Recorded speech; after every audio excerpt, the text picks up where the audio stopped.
Hey, this is Pierre de la Côte talking.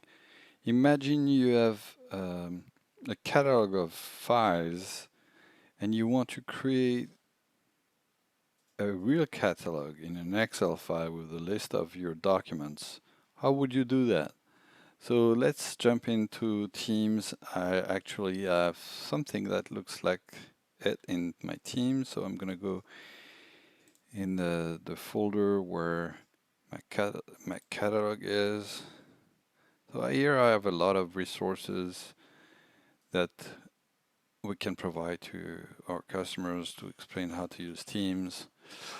How can I make that an Excel file? So I'm gonna go jump into SharePoint,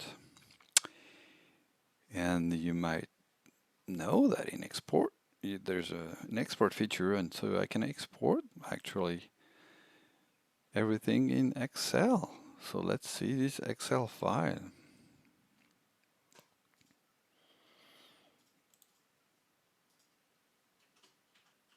So everything is there. So now I can just maybe get rid of the column that I don't care, or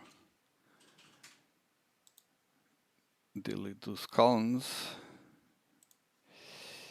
And now I have my catalog. And every time I want to click on the link,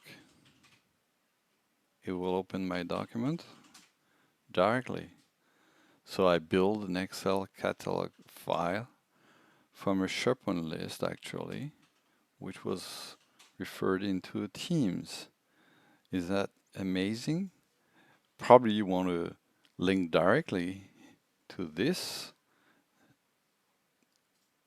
page, but if people prefer to have an Excel file, they can do it by exporting their information. And eventually, if you would add more column, if you were customizing your SharePoint list here, you could extend it with more characteristics that you want and export it then after in Excel.